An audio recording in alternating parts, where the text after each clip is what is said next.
G'day, Rich. Welcome to another weekly podcast. How are we getting on tonight? Yeah, I'm really good. Thanks, Matt. How are you this evening? You're in the hot seat tonight, pushing the buttons. Yeah. Another week in the hot seat. We've got some couple of good guests lined up tonight, so pretty keen to hear what they've got to say, and it might change my attitude to some of the things I've been doing to some of the other things I've been doing. So really keen to hear what they've got coming up. That's right. Yeah, that's right. We're going to talk bike packing, riding your bike, and all things biking tonight, which is going to be really good. What have you been up to lately, Matt? What's been going on in your world recently? Oh, a bit of mountain biking. We're still carrying on with the CP Monday night coaching session, so that's been going really well. We've got a really keen group there, kind of beginners and some people that are more experienced. So yeah, we're getting out and kind of challenging people to ride stuff they wouldn't normally ride, and just giving them lots of skills. Been at Horsell Quarry for the last 3 weeks, just an absolutely amazing place to ride. So trails for all levels, and it's been really cool. So it's been good. That's right. There's been some really good development over the last few years at Horsell Quarry, hasn't it? It's just got better and better. And as you say, like the levels, lots of different levels in a pretty compact area, isn't it? Yeah, and I think it's a sort of place that you can ride. You go ride there 1 month later, and you'll always find little wee, shovel chip marks around the place, or a corner's been rebuilt, or those sorts of places. And I think the really cool thing about that is people respect what's there as well. So you don't ride in the rain there, and the tracks are really good and they're well maintained. And yeah, it's just a great place to ride. You don't need to. Again, if you're lucky enough to be in Christchurch, by the time you get there, you can learn a lot of things and ride pretty hard only for an hour, and not actually go very far from the car. So yeah, it's really good. Yeah, no, that's right. And is that because you need the knee pads, Matt? Is that because you're sending it on some of those downhills? Like you've got to make sure you're not too far from the car? I haven't needed them yet, but I guess this year taking the level 1 group has been pretty cool, because it's really challenging those people that don't maybe know how to corner properly or use their brakes properly, or kind of a bit scared, and you kind of get those kind of nervous involuntary noises that come out to start the session, and then they're woohooing at the end of it. So yeah, really cool to see those people develop. Yeah, and that's been cool. And that 5-week course, like it's up to week 4. You only got 1 week to go. That's gone really, really quickly, isn't it? Yeah, that's right. Yeah, develop over that time.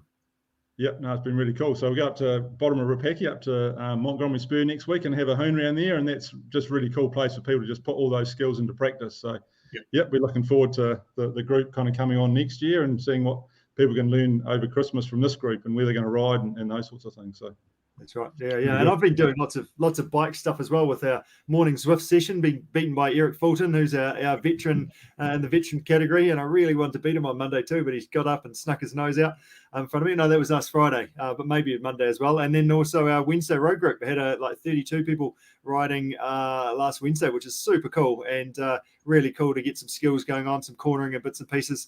So mixing it up on the road bike as well. So lots of people riding bikes, which is awesome, isn't it?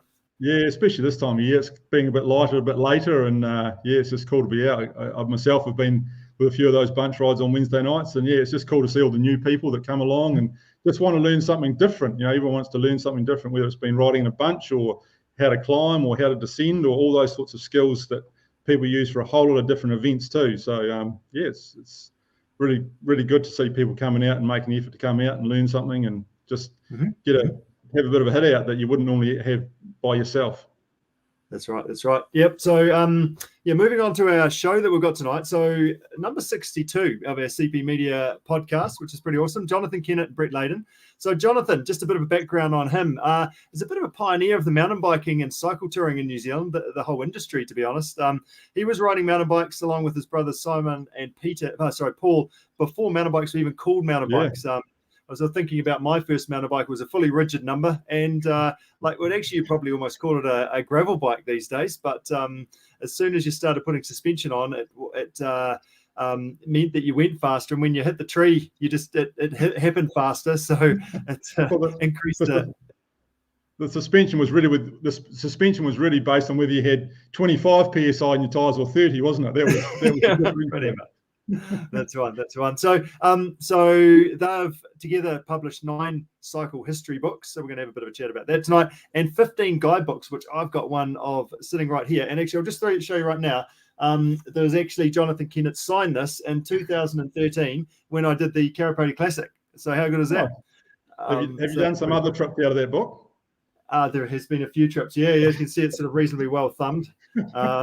Yep. So he was involved in creating the Karapoti along with his brother Paul back in 1986, and has recently initiated the Tour Aotearoa, a length of New Zealand self-supported bikepacking journey. So Jonathan's an advocate for all things cycling. This afternoon when I called him, he was out helping building trails and bits and pieces, and just heavily involved in the development of this country's cycle trail network, like the Dunstan Trail that's just opened, the West Coast Wilderness, all these fantastic cycle network that we're sort of really developing in New Zealand. We're going to finish off with Brett Laden. He's a Team CP cycle coach and also operations manager for Adventure South. And he joins us to talk about cycling adventures and some of the different trips they have lined up for the summer ahead. How good is that? That is awesome. I've been lucky enough to be on one of his trips as a bit of a kind of part-time guide, and it was, again, just a really cool time. 3 or 4 days away with some people just from around the countryside that we did the Old Ghost Road. So that was just a really cool experience to see people that hadn't been or done any of that sort of stuff. And it's so varied over that course of those several days. So yeah, just really, really cool. And there's just so many tracks around the place, isn't there? And I guess with the advent of e-bikes and those sorts of things, you're always hearing about people going off riding here and riding there, and people that wouldn't normally be out on their bikes. So no, it's just, I guess, for the whole bike and tourism industry in New Zealand, it's just amazing assets all around the place.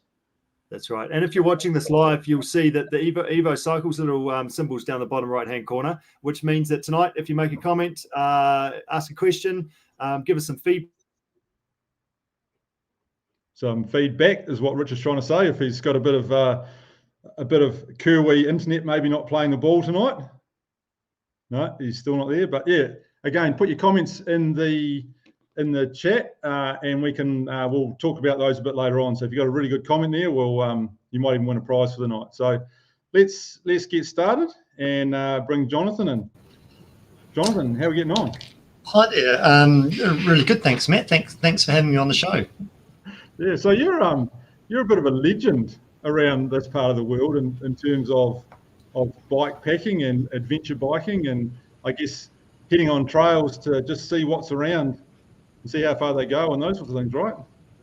Yeah, longevity's on my side, that's for sure. I started mountain biking as a 16-year-old and have stuck with it. So that was first time I rode a mountain bike was in 1984 when my older brother Paul bought one of the first 16 bikes that Healing Industries brought into the country, and it was quite an interesting thing for me to see at that stage, because we hadn't seen anything like that sort of bicycle before.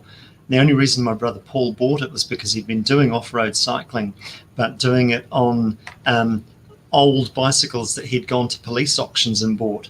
So he'd been buying these bikes for like $5 or $10 from police auctions, and the thing that he broke all of the time were the front forks, and he knew that he needed something stronger and something better. And when he came home with this fat tired machine, and it had 15 gears, which was that was more gears than I'd ever seen on a bike before. Flat handlebars, and the brake levers were motorbike brake levers. It just really fired my imagination, and it obviously fired a lot of people's imagination in the following years. I guess it was the attitude, was it? Just pin it or bin it, was it? And see how long it lasts.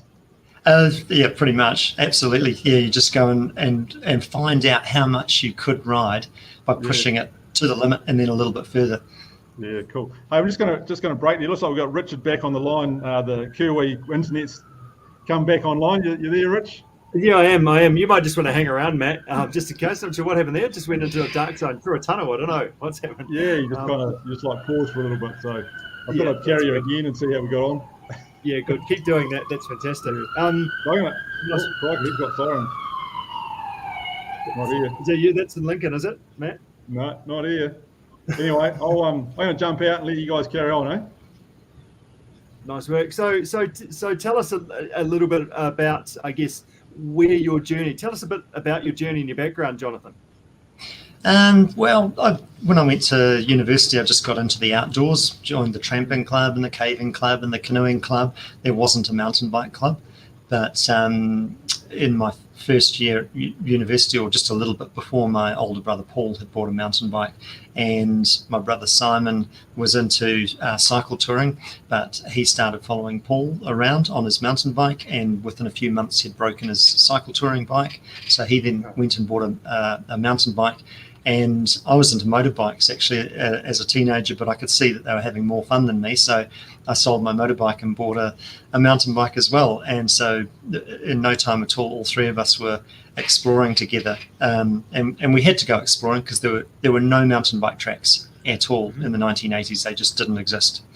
You just had to explore whatever you could find: walking tracks, tramping tracks, pylon tracks, four-wheel drive tracks, farmland, sheep tracks, anything that you could find, and just find out how far you could go on a fat tire bicycle.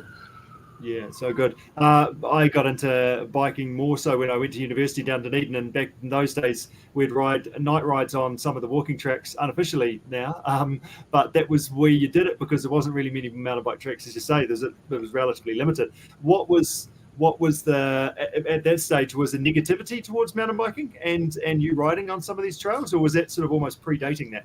No, it was predating that. Nobody really knew what it was that we were riding, and there were hardly any of us. In the 1980s, if you saw another person that you hadn't already met on a fat tired bicycle, you'd wave to them, probably stop and have a chat and find out where they'd been riding, and so the social scene was pretty small. The first Karapoti Classic that was in 1986, there were only 45 people.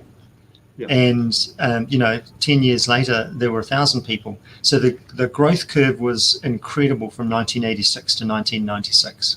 Mm-hmm. You'd almost be saying in the bike industry at that moment, a little bit off topic, but you're sort of seeing that again with the rise of e-bikes as well. Like actually the way that they are just booming at the moment, aren't they? People getting on bikes again and exploring the country. Absolutely. And the other thing that's kind of similar about e-bikes at the moment is that supply is not keeping up with demand. That was the same with mountain bikes in the 1980s. That there weren't enough to go around. People were wanting them, but the shops and the importers weren't able to bring enough in to meet that demand. And I was talking with somebody in the bicycle industry a couple of weeks ago about e-bikes, and they said that they'd gone over to China to negotiate to get extra e-bikes into New Zealand. Wow. And the Chinese factory said, no, sorry, we can't give you any more than you've already got. He said, oh, well, I'll pay you more than you're asking. They said, no, we still can't give you any more. We just can't get enough computer chips and batteries for the global demand of e-bikes. Right. That's awesome, crazy at the same time, isn't it? Just in terms of what that demand actually is. But awesome at the same time. Tell us a little bit more about your journey, reading a little bit more about, you were the first to bike all the way to Everest Base Camp. How did that come about? A friend of mine who I did a lot of outdoor adventures with, we went to university together, and during the holidays we were talking about what we were going to do after university, and we thought, well, we'll take our mountain bikes and do an OE, and we thought we would go into Kathmandu, fly pretty much direct to Kathmandu, and then cycle across into Tibet and cycle around a sacred mountain called Mount Kailash. But when we got there, we weren't able to get visas because there was unrest in Tibet at that particular point in time. Yep. But we did meet a Sherpa who was into mountain biking, a Nepalese man called Jimmy Gurung, and he wanted to go and bike up to Everest Base Camp. So it was his idea, and we went biking with him a couple of times around Kathmandu. He guided us around, and at the end of it, he said, oh, yeah, would you guys like to join me and go biking up to Everest Base Camp? And we thought, well, that's a good thing to do while we're waiting to see whether we can or cannot get into Tibet.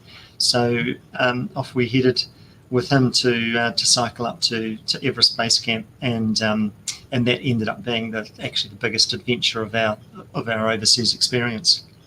Wow, how good! That's awesome, isn't it? And I think that's one of the key things with this whole bikepacking touring thing. It's actually the experience is the journey and getting there, isn't it? Rather than getting to the endpoint and then trying to figure out what you're going to do then when you arrive. Yeah, absolutely. The journey is absolutely key for bike packing. It's like the complete opposite of track cycling. You're going out to really go somewhere and come back having had an experience by bicycle, of course.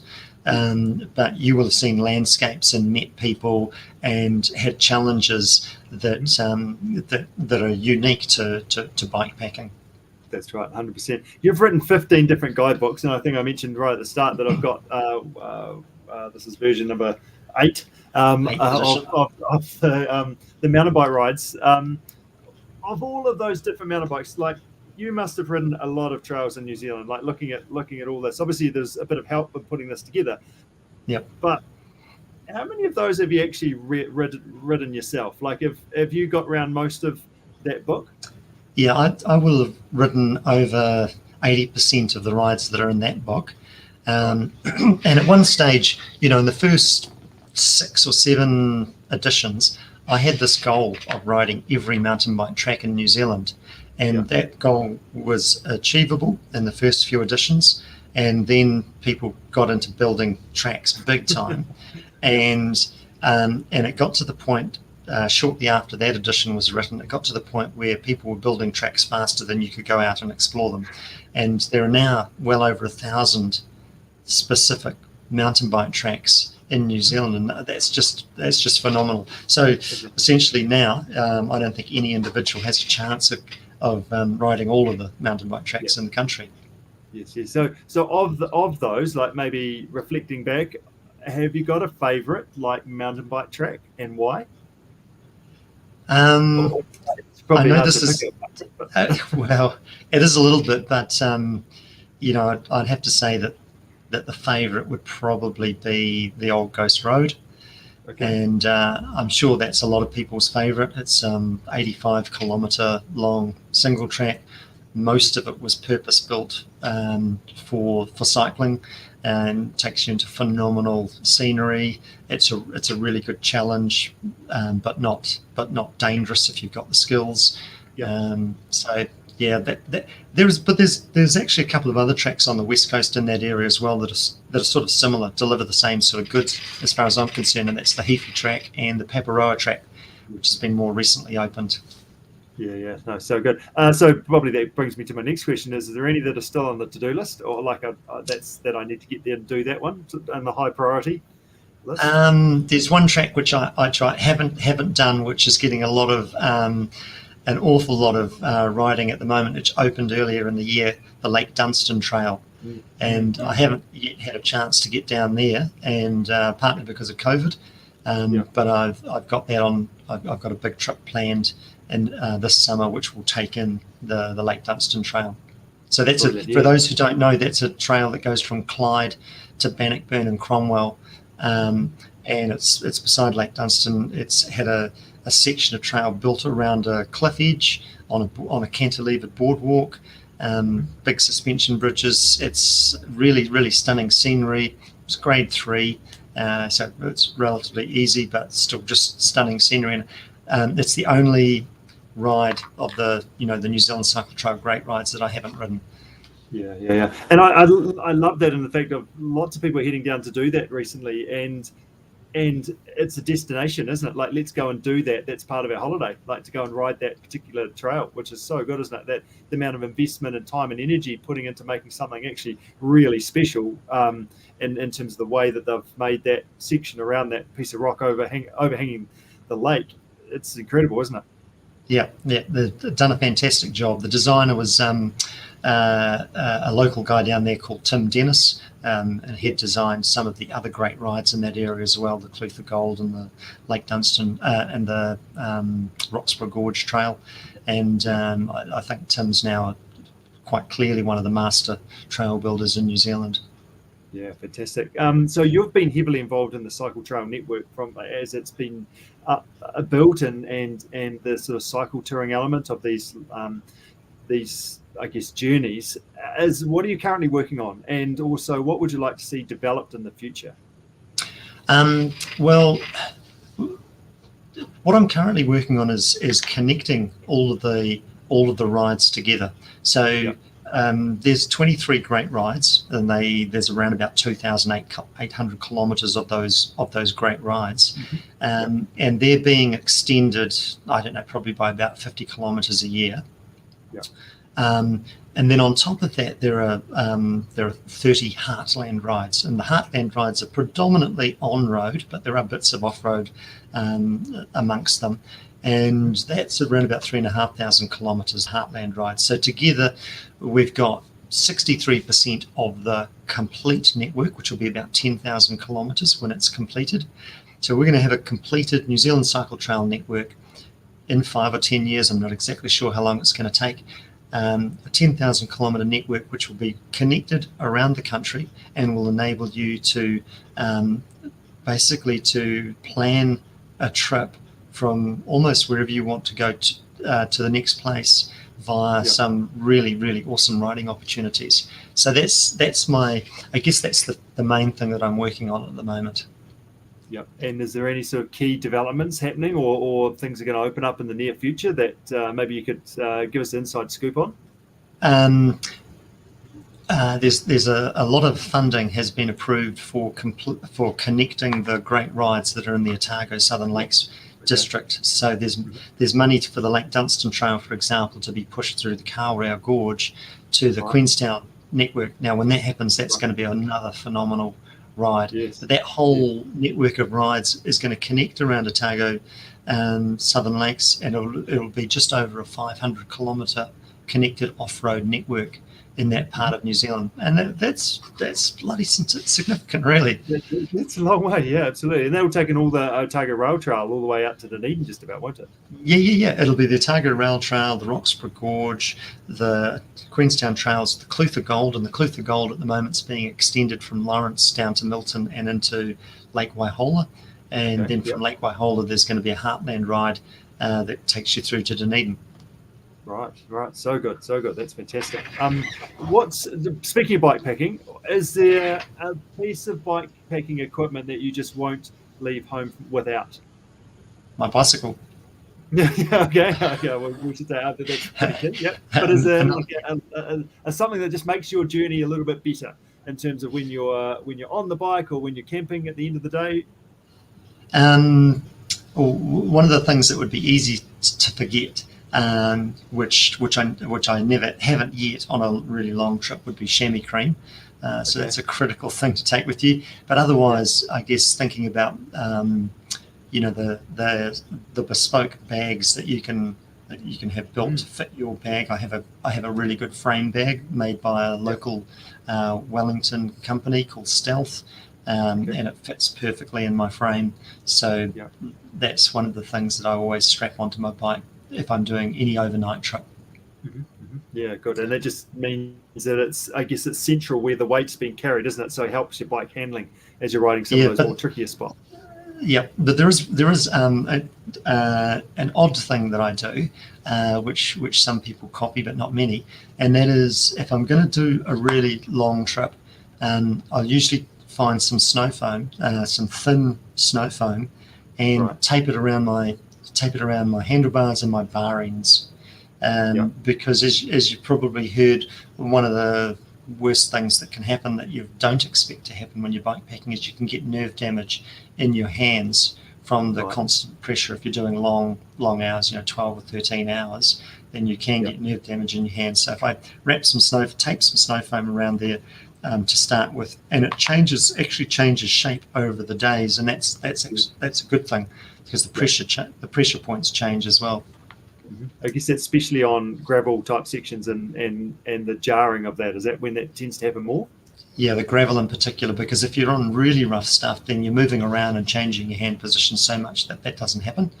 And if you're on roads, then it's smooth enough that you won't get the amount of vibration that will cause that problem.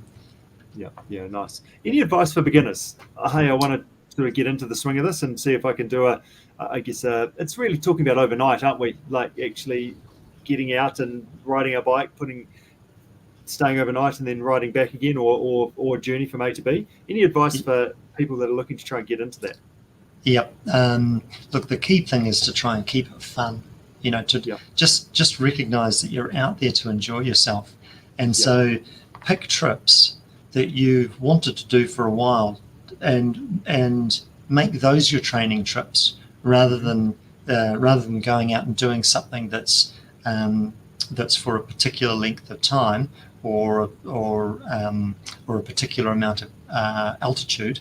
Instead, try and pick a trip that has the necessary attributes, but more important than that is a classic trip in its own right, preferably not the course that you're training for, so that you don't become stale on that, and just keep on doing different trips and getting that variety so that you're really enjoying all of the time on the bike, rather than just working towards one trip in the distance that you hope you're going to enjoy. Yeah, and it's about developing your systems over that time, isn't it? How you pack your bike, what gear you actually don't need, because it's often that's the thing actually, and that makes your trip so much more enjoyable as well. Yeah, you've got to travel as light as possible, eat as much as possible, and get to the point where your packing can be done on autopilot, because every piece of kit that you've got has its place in one of your bags, and you may make the decision, and I would recommend it, that your handlebar bag has your lightweight things in it, such as your sleeping bag and maybe your lightweight tent, and then that's all that goes in the handlebar bag. So that's all that's in there. When you get to somewhere and you need something else, that's not in the front handlebar. That's in this other place that where your chamois cream or your sunblock is, or those things that you need throughout the day as you're riding. Yeah. Are you a credit card tourer, or would you prefer to take your own food? And if so, what do you recommend? I'm a bit of a hybrid. So I definitely take my credit card and I try and travel as light as possible. But if the trip, but I won't be stopped by doing a trip just because there isn't enough accommodation for me to be going without a tent. So for something like Kopico from East Cape to Cape Egmont, it's pretty hard to do that without a tent. It's not impossible, but it's hard. And so I'm likely to take a tent on that. Whereas a trip like Tour Aotearoa, the second time I did that, I didn't take a tent or a bivy bag. Instead, I just travelled down the country, booking a couple of days ahead. And when I got to a situation a couple of times in the South Island where the weather forecast was perfect, I just went to a garage and bought a $20 tarp and strapped that on the back of my bike, headed off into the hills and just camped under the stars for the night in perfect weather conditions. And then when I got to the next town, I just give the tarp away and carry on cycling. How good is that? That's great advice. That's awesome. Tell us about the North Island trip, the Kopico trip. So Kopico is a Māori word meaning wandering, going back and forth, and it goes either, you cannot start from either end, but the first time I did it, I started from East Cape and travelled across the centre of the North Island to Cape Egmont. That's 1,070 kilometres long. It's very hilly, so in a way it's actually harder than Tour Aotearoa because it's got so much climbing in it. But if you like climbing like I do, then you absolutely love it, and it's quite remote, and you really get into heartland New Zealand. There's potential there to stay in quite a few farm stays and get good hearty meals at night and a comfortable bed. So it's a real Kiwi experience. Yep. And so you've helped set up the Tour Aotearoa, and this is sort of, you've helped piece together the Kopico trip as well, have you? In terms of this is the Yep. So the background for Tour Aotearoa was that for 6 years I was working as a project manager on the New Zealand cycle trails from 2010 onwards, and in amongst the team I was in, I knew more about where you could go cycling in New Zealand than anyone else in the team. So when overseas people asked, as they often did, they often asked the question, how do I cycle from one end of the country to the other? And to start with, the answer wasn't actually that appealing. There's a lot of road riding. But as the great rides were built and more, there became more and more opportunities to go off onto gravel roads, quiet gravel roads, the answer that I was giving to these overseas people was getting better and better.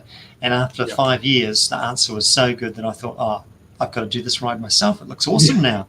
You can take in 9 great rides and about a similar number of heartland rides. So I put it out there on Facebook, and within a day there were another 100 people who wanted to join me, and eventually 260 people lined up at Cape Reinga to ride 3,000 kilometres, which I thought was nuts. I just thought these people don't know what they're letting themselves in for. Half of them won't make it to Bluff, but but actually 93% of them made it to Bluff. I was really impressed, and it completely sold me on Tour Aotearoa, and a lot of other people as well. Just realised what a fantastic experience that was. So tell us about, like, you've kind of structure it, don't you? Like, you enter at this day, like you can start on these days, and you've got this length of time to be able to ride it in. So tell us, like, why is that? What's the rationale behind it? Okay, well, you probably know that the organiser of the Tour de France, Henry de Grange, he organised the Tour de France through to 1937. And one of the other things he did that he's not very well known for was he wrote and created the rules for Breve events. So, and Breves were designed in France for people who had retired from serious racing, but had some serious fitness behind them and still wanted to go out and challenge themselves.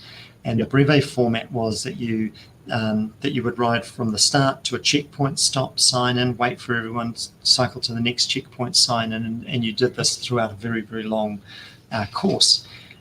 And the idea for Tour Aotearoa is very similar. You have to follow a particular course. The other thing about the Breve is that you weren't allowed to go too slow or too fast. So there were time limits at the slow end and the fast end. And if you couldn't go fast enough, then you were out. And if you went too fast, you were out as well. So I copied that. To encourage people to sleep and actually enjoy the ride rather than just thrash themselves for days on end. That's the point that's exactly the point for Tour Aotearoa, because I've got this rule that you have to stop for at least 6 hours every day. You have to stop in one place.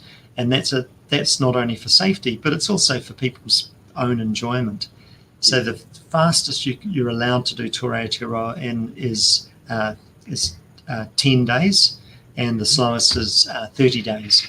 So if you can cycle 100 k's a day, then you can do Tour Aotearoa, and the fastest people are essentially wickedly fit. They're at Olympic level. They're cycling 300 kilometers a day on mixed terrain, and on 6 hours sleep. They'll only stop for that amount. As soon as 6 hours is done, they're off. And that's madness, but that's what that gets people out of bed in the morning. So good luck to them, and we'll be impressed by them as well. That's awesome. That's good. Yeah. Brilliant. Are you a solo rider, or do you prefer riding with groups? I definitely prefer riding with groups. When I was 19, I did do a solo ride from Wellington up to Cape Reinga and back down to Auckland, and I got sick of my own company, and that was one of those early life lessons that I realised, I'm not actually a rock, I'm not an island. I do like to speak to at least one other person during the day, and in Tour Aotearoa, the first year I did it, I entered as a solo rider, but I was spending time riding with people for at least 50% of the time, and I made half a dozen really good friends throughout the event. Yeah, brilliant. You must have had some pretty epic missions. Are there some standouts or a standout? Sometimes the most epic missions haven't exactly gone to plan either, so it might not be sort of what you've planned for, but in hindsight, it actually makes for a good story. Have you got a standout that you might be able to share with us? Yeah, I've been benighted a few times, but I'd have to say the worst, which is a bit of a standout, but makes for a great story, is me and my brothers decided to ride to the Bridge to Nowhere long before anyone else had ridden to the Bridge to Nowhere. So this was back in the 1980s, and we caught the train up to Ohakuni and slept under a tree, and then the next morning we cycled as far as we could towards the Bridge to Nowhere, and that was okay. Things were really, really rough on that track at that time. We had a couple of crashes and I bent my frame. And then the next day we managed to cycle the rest of the track. So people are going to laugh now because this only takes a couple of hours now, but we cycled the rest of the track into the Bridge to Nowhere and went down to the Mangapurua landing, and we'd carried in truck tubes with us, and we built a raft out of 4 truck tubes, and we made paddles out of string and branches, and we took the bikes apart and strapped the 3 bikes to the back, and then we had 1 tube each to sit in. And then the next morning we got into the river with our bikes in the raft, and we started floating down. And my brother Simon had planned the trip, and he'd been told by a kayaking friend that it took 8 hours to get down to Pipariki. But of course, that was 8 hours in a kayak. we had no idea what we were letting ourselves in for. And after about 3 or 4 hours, a ranger came along in a jet boat. And I must admit that by this stage, we didn't have much food left, and we had no idea where we were. And after chatting a bit, and he was quite surprised, we chatted for a bit. And at the end, he said, we said, how long do you think it'll take us to get to Pipariki? Because we were relying on being at Pipariki for dinner that night, because we only had a couple of bits of bread, a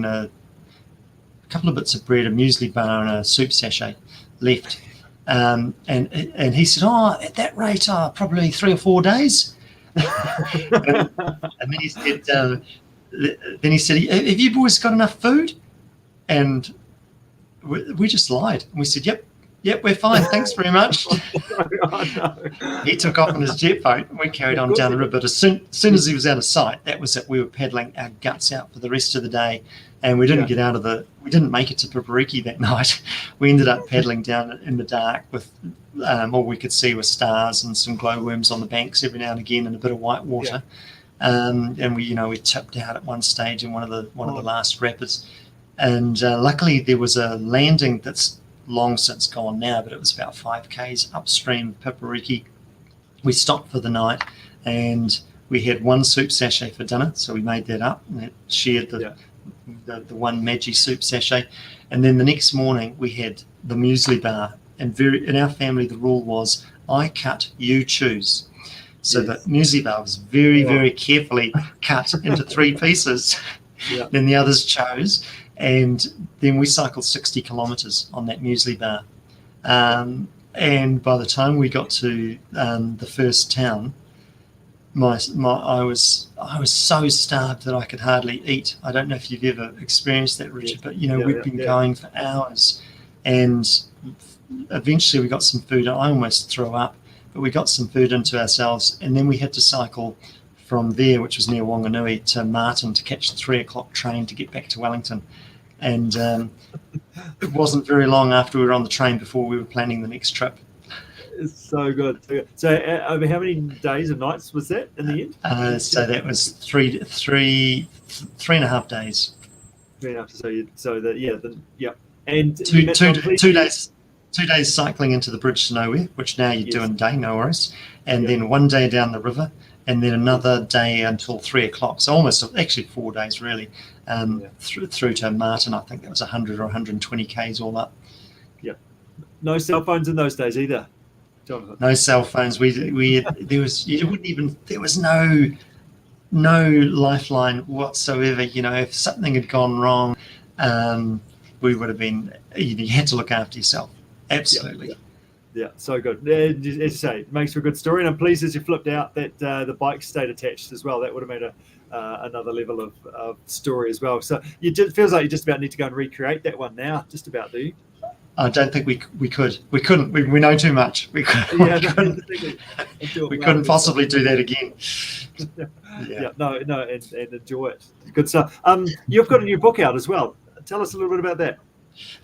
This is a bit of an unusual one, but we decided that we would celebrate the New Zealand bicycle manufacturing industry by telling the story of 60 New Zealand-made bicycles, and ranging from one of the very, very first bicycles made in 1869 through to the present day, because bicycles are still being made in New Zealand, but the phases of the New Zealand cycling industry have changed hugely from one era to another, and these bicycles tell that story. So it's a coffee table book. There's over 300 photos in there of the different bicycles, and it's sort of just a relaxing way of being able to see what's been built, how it's been built, who's built it, and for for bike geeks, I didn't think I was a bike geek until I wrote this book. Now I am definitely confirmed bike geek. For bike geeks, it's the sort of book that you delve into and you just spend ages going, oh, wow,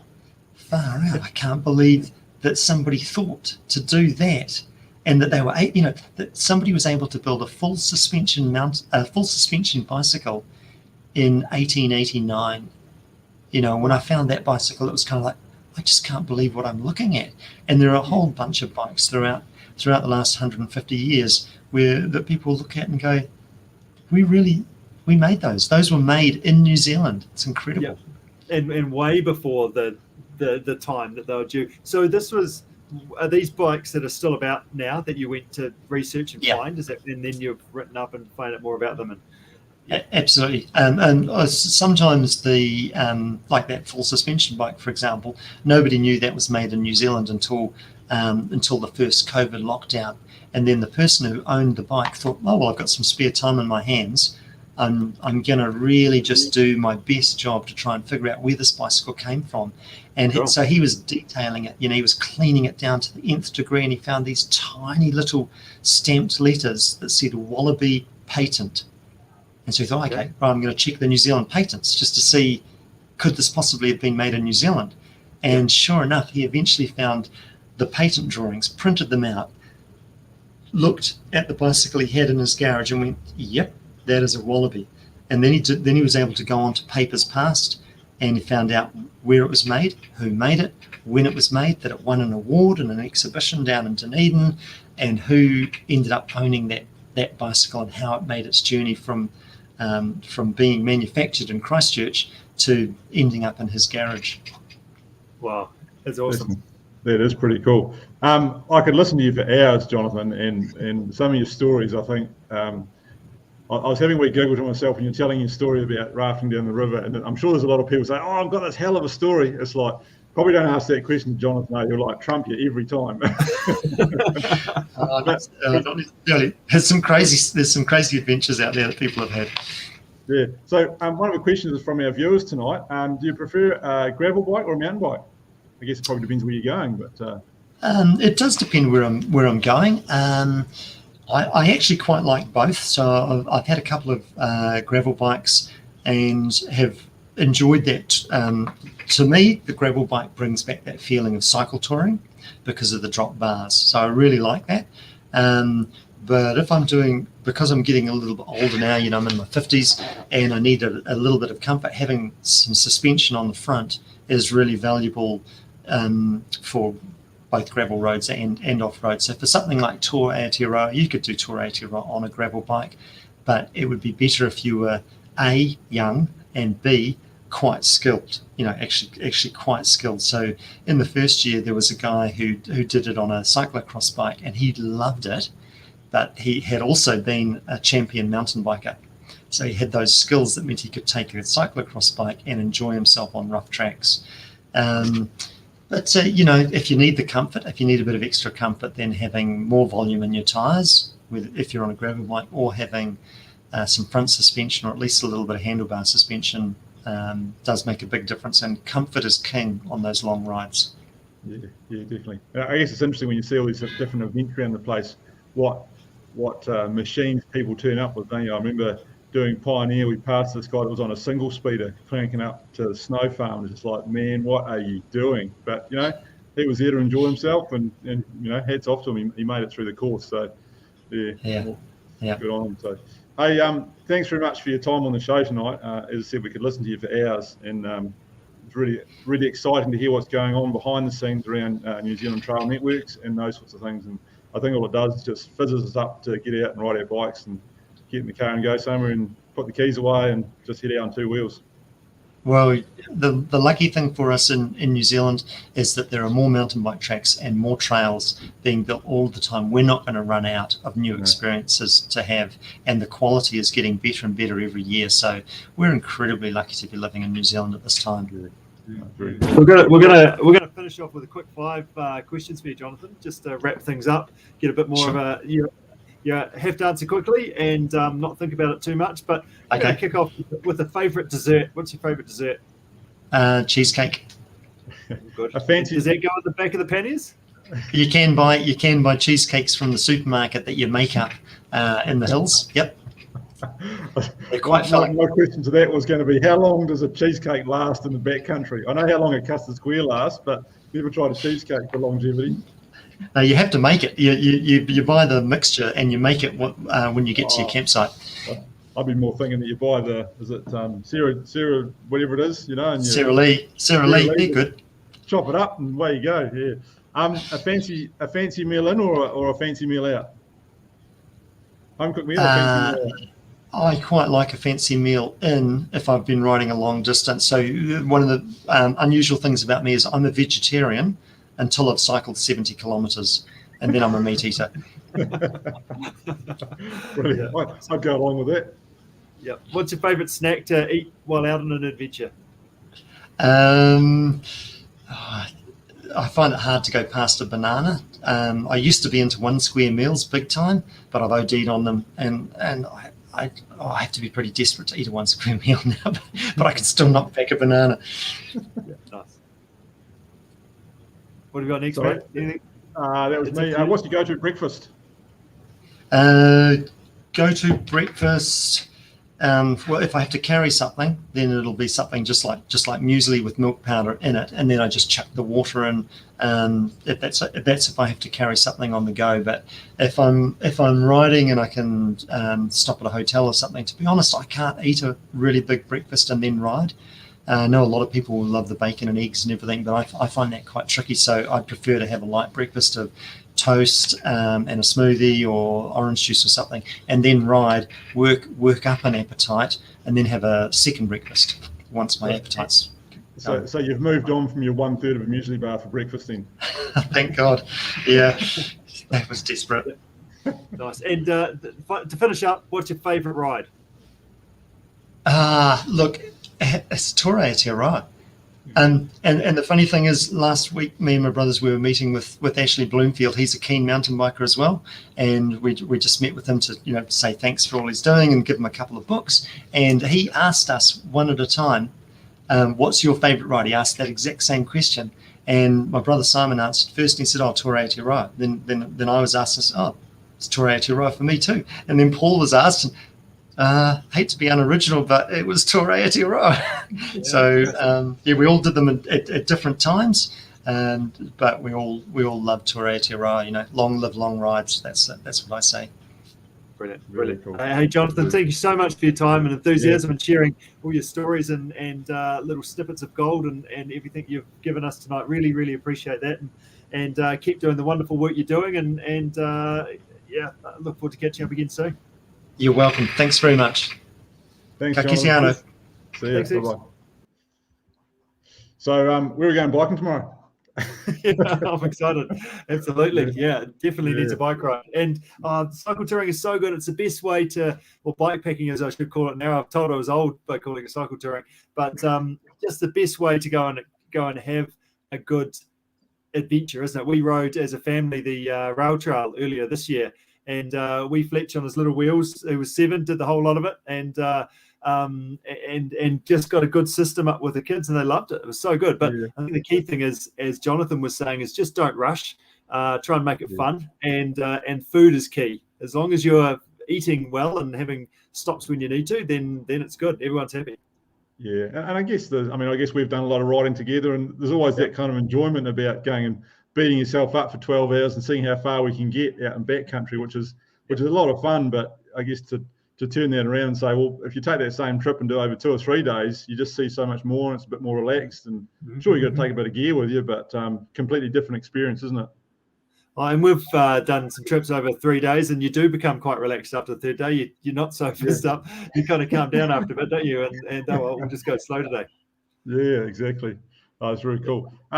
We've got Brett on the show, eh? Should we bring him in? Yeah, should we bring Brett? Yep. Speaking of adventures and getting out and about, Brett, we've done a couple of adventures with you in the past as well. And I guess with your job now, adventures. With Adventure South. Thanks, guys. fantastic to hear Jonathan's stories, because it sounds like some of the things he's relating to, like you said, Matt, we can kind of relate to, but perhaps on a slightly lesser scale. It doesn't seem so impressive now, does it? It was impressive at the time, but pretty mediocre, really. Yeah. So that either means that we've got to step up a few gears, or just accept what we've got. Yeah, well, that's right. Well, I guess that's a good thing, is sometimes that you don't necessarily find your adventures, do you? They find you. So we just got to put yourself in the right position, and it's game on. Yeah, that's for sure. Good stuff. Tell us, what's your role with Adventure South, Brett? You are also a CP cycle coach, and you lead our Sunday bunch ride, and you have done for a number of years, and helped a whole big range of people learn to ride their bikes and enjoy riding their bikes as well. You're also full-time with Adventure South. What do you do there? Yeah, that's a good question, Rich. And I think kind of Team CP was sort of part of my evolution, because I was working with road bike groups and mountain bike groups with Team CP, and then I sort of got a connection and talked about guiding, and was also working with groups of people, but out on the road and doing multi-day trips. But very similar in that you have a group of people and you're looking to share an experience and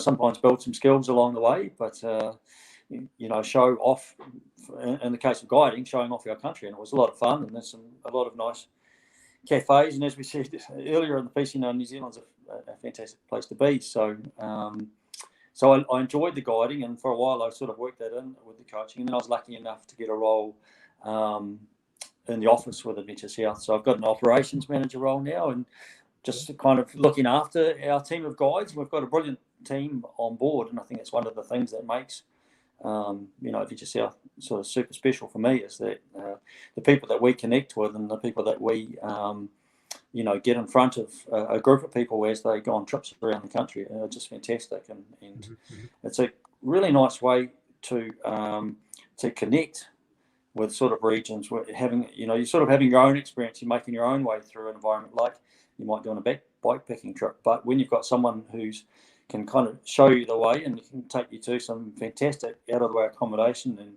perhaps a station, for example, and introduce you to the station owners and get an introduction to that piece of land and hear some of the stories behind it. It's a pretty cool way to kind of get a sort of a deeper connection as you kind of on your trip. So I've been very fortunate, and Adventure South do some fantastic trips, and it's great hearing from Jonathan, because their Kopico is kind of that they've put together. He was talking about earlier from Taranaki through to East Cape was one that we're actually running now, and it's almost like the new world of it's sort of come around in a circle in a way. That's old school mountain biking, on those sort of gravel roads, but we're back on it again, and we're doing it now as an adventure, and it's not just for a few hours. We're actually out there all day, and we're enjoying some of these beautiful locations along the way, and staying somewhere cool, and then getting up the next day and doing it all over again. So it's great that he's been one of the trailblazers, setting up some of those courses and kind of letting us know, some of the great ways that we can get out and see the country. So yeah, that's right. It's a journey as well, isn't it? It's from A to B. So there's a reason to get up and do it again tomorrow. As you're slowly making your way there. Over how many days is that trip that you've got organised? Yeah, so we do it over 14 days. So, Jonathan was talking of sort of about 100 Ks a day, and that's kind of a similar target that we have. We have a day off in the middle to just recharge a little bit, which is kind of cool when you're doing a long trip. It's good to have a day where you're going, well, actually, no, I'm not going to get on the bike today, or if I do, maybe just to go down to the local cafe and just go and do something else for a little bit. I think that sense of journey is really cool, and I guess it's a bit like a race in a way, isn't it? And that you have your start line and your finish line, and that's your motivation, but you've got all these experiences along the way, and it's just compared to a race which is maybe sort of over one day, you've got that opportunity to kind of share your stories that night and then get into it again the next day, and traversing through the landscape in New Zealand too is just amazing. The East Cape beaches are sort of so far away from the timber trail in the centre of the North Island. And the communities that are living there are just so different too, but they all sort of the riding in a way is the stuff that links it all together, because it kind of allows you to show how these really different regions are all part of a pretty cool country and a pretty cool trip. So I mean, we get like it's Jonathan is sort of opening people's idea the ideas of what we can actually do. But I guess what your job is to help support people into this. If they haven't done it before, or actually I just want to even put a date on it, that's when it's going to happen because they're with you. What are some ways that you look to support clients that come on these trips? Yeah, absolutely right. I mean, you can sort of, I think those kind of trips that Jonathan's talking about are, you can do it two ways. You can kind of build up your experience and go off and do it and have an adventure, and that's fantastic. But you can also, if you're time poor, it's helpful to go on a trip because you're not going to waste time trying to find your accommodation, or and you'll get the best, some of the best places to stay. You get to meet some great people. You can sort of switch off a little bit, just enjoy the riding, and not worry about the logistical side of it.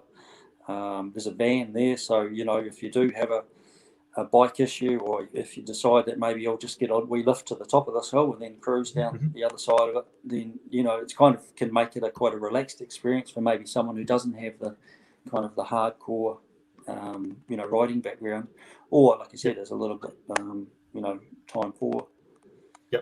Yeah, no, that's awesome. What level do you have to be at? Do you take sort of anybody, or what happens with sort of the level? Have you got indications of you should be able to do this before you come on the trip? Or yeah, absolutely. So we've got three.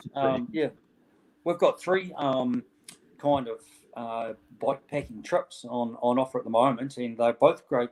They're graded either grade 4 or grade 5, and so that grading for us is sort of grade 4 is kind of 60 to 80 sort of Ks a day, and grade 5 sort of 70 to 90 Ks, and that you might be getting up to 1,000 meters of climbing for the grade 5, and the grade 4 sort of just below that. So if you want to ride every kilometre, that's what's involved in it. But the cool thing with these bike packings, a lot of it is on the gravel road, so you can have support, and you can bail out, and you can say, hey, I might just ride the morning today and jump out. So it's not like the ghost road where you sort of, once you're in, you're committed.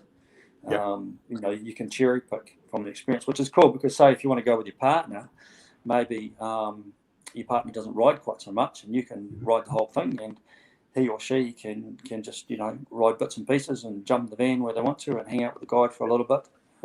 So you can still have a fantastic holiday away and still be on your bike and doing all the enjoyable stuff, but maybe not doing some of the stuff that might cause you suffering if you had to do it by yourself. Yeah, that's right. Or arguments as well. Less likely for that to happen. You've done a whole bunch of riding yourself. Like part of your job, I guess, is wrecking some of these trips and sussing them out, how they're actually going to be put together and how it works. So what's your one piece of equipment that you wouldn't leave home without that's not your bike? The bike is obviously a good one. I did have something I was going to say, but I was just out for a ride tonight, and it reminded me of a vital piece of equipment, which is your bike pump. So luckily this time I did have it with me, and it's good to have a pump and a few little tools to go with it if you're by yourself. Yes. I have got another wee favourite too, and it's on Jonathan's line. He was kind of talking about how you have a certain place for everything on your bike. Yes. And there's a really cool little bag that's called a feed bag that sits sort of on your handlebars. It's a little cylinder, and it's brilliant. You can it takes like a sandwich, a few muesli bars, maybe a raincoat. You can squeeze a camera in there. There's room on the side of it to put some lube, some chamois cream, a bit of sunblock. It's kind of like everything you could need at this moment is exactly there. So I love my little feed bag, they're called. Yes. Yeah, fantastic. Favorite ride for you, Brett? The Capico was, I've got to say, was a doozy. The year before, I'd been over in France and done the Divide, which is a really cool north to south trip through France, and that was absolutely mind blowing. And I came back and did the Capico the following season, and absolutely loved it. Just Jonathan said Heartland, and that kind of summed it up for me too. Just meeting really cool people along the way, and just making these great connections through this awesome landscape. It's a fantastic journey, and I do like climbing, to be fair, but I did also think that a lot of the gradients aren't too bad. They're gravel roads. They don't sort of pitch them up quite like they might do if it's a sealed road, but you are going up and down a lot. But because of that, those gravel roads go into some brilliant parts of the country. So yeah, it's a winner. The Kopico, it's a real winner. Yeah, brilliant. We've talked a bit tonight about cycle touring and bike packing and that sort of stuff, but there's also kind of one part of touring we haven't talked about, which is the old hiker bike. Now, I've been lucky enough to be on some of Brett's trips, and there's a what tips would you give Brett for carrying a bike? Well, it's I think I've found my spiritual homeland at Adventure South, actually, Matt, because I think it's key to have adventure in your job description, and I think hiker bike kind of fits that, and it gives you memories too, doesn't it? And it's all about memories, really. So It's all about I don't know if we'll give any tips, because I think it's kind of just something that you just got to make up as you go and enjoy the experience, isn't it? It definitely makes it all about the journey rather than the destination, doesn't it? That's right, and the conversations you have along the way. The language might get more colourful, but it's good conversations. Yes. As the track slowly disappears and it becomes no track at all, then actually this bike is becoming a hindrance as I try to get stuck through the trees I'm carrying it. Yes. Well, again, I think all the things we've been talking about tonight are the fact that the adventure, the track is always something that's quite subjective. It kind of looks like a track. I'm sure it possibly is a track. So let's see where it goes. That's all part of it. Let's throw 5 quick questions at Brett, eh? Shall we? Yep, go for it. Brett, what's your favourite multisport discipline? Multisport? I think the biking. Biking for me. Yep. Favourite ice cream flavour, Brett? Oh yeah, it's got to be double or triple chocolate.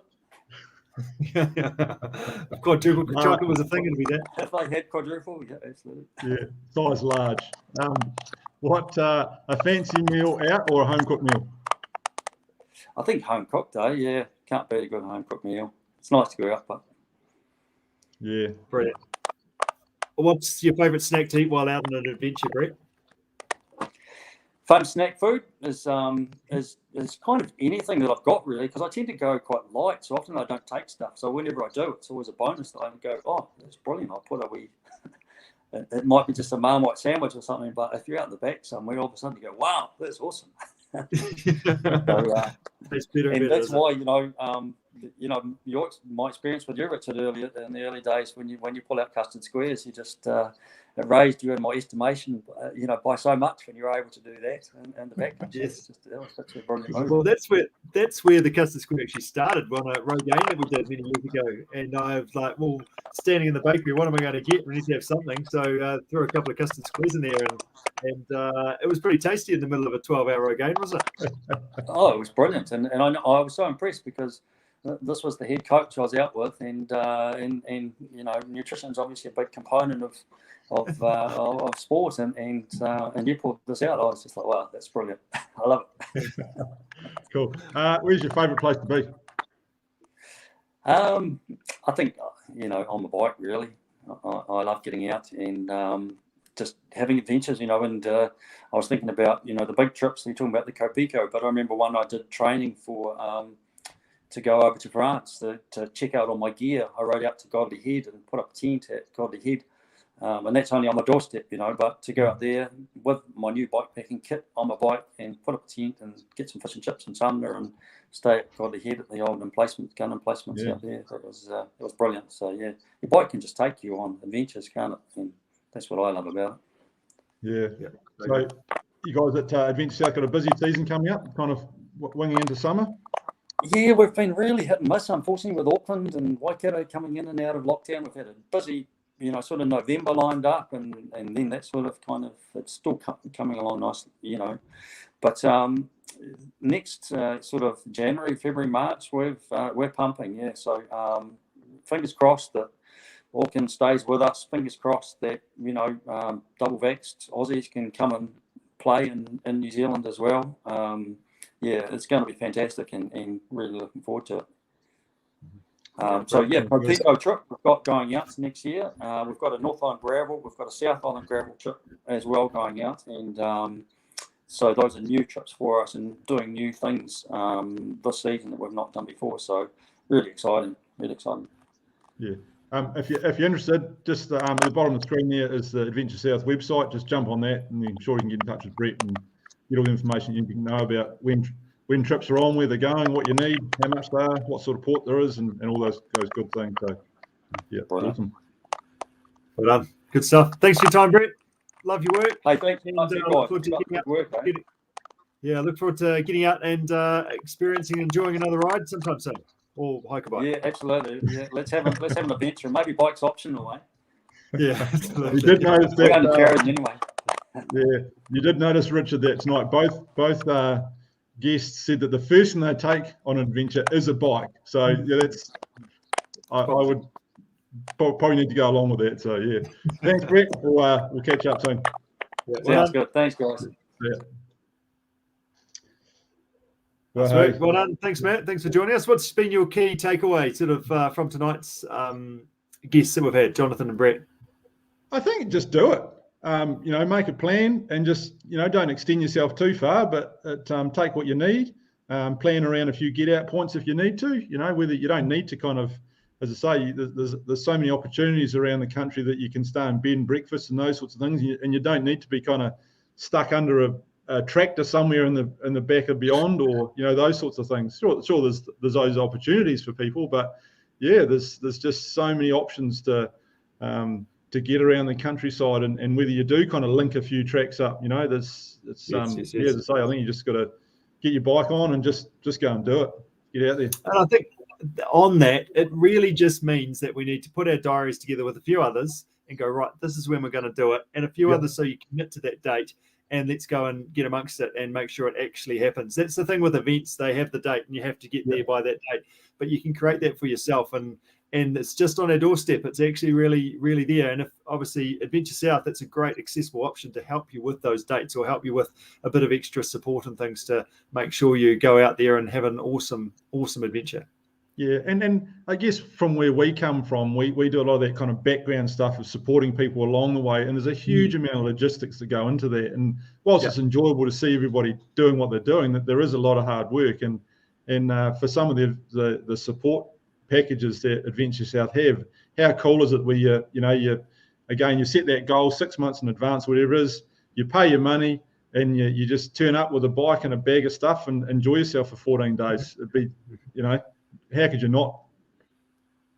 I think you're looking a bit sick for work tomorrow, Matt. In the next couple of weeks, maybe. Yeah, I don't know if I can. I don't have pre-booked sick leave in our place, but I'll give it a crack. Yeah, it's cool. No, that's awesome. So yeah, thanks for joining us, Matt. Great to hear some comments and bits and pieces. Evo Cycles, thanks for being on board and helping us bring the show to you tonight. If you've got any other comments, questions, suggestions, flick them through to us. Always keen to hear them. And next week we're going to talk cycling, but going a little bit quicker. So a bit of a tour of Southland, bit of a recap. So up the ante a little bit and have a bit of a chat about that. So we'll let you know who has won that Evo Cycles prize pack. So different stuff that's going on. Our Christmas party, 15th of December. It's also doubles. There's a World Bingo Championships as well. Matt, have you won that yet? I haven't. I was actually going to, since you brought that up, I was going to ask if the bingo balls have been police scrutineered this year or just generally scrutineered. Well, we're just trying to decide on whether it's just luck that actually, because maybe not all the balls are in there anyway. Actually, it's just bad luck and you're never going to win anyway. So do we actually need to go and scrutiny them? I'm not sure. I think maybe throw a few double ups in there just in case. Exactly, yeah. Well, I think we'll leave that question unanswered at this stage. I think you just have to come along to bingo night to find out. Exactly. Great fun. So that's happening 15th of December. And obviously that our group sessions, get on and come along, enjoy riding your bike with us and help you get fit, have some fun and meet a few other awesome people out and about. Yeah, most definitely. Sounds good. All right. Good stuff. Thanks, Rich. Cheers, have a good week. You too. And we'll catch up soon. Yep. I'm just playing some music and we'll see you next week. Thank you, John.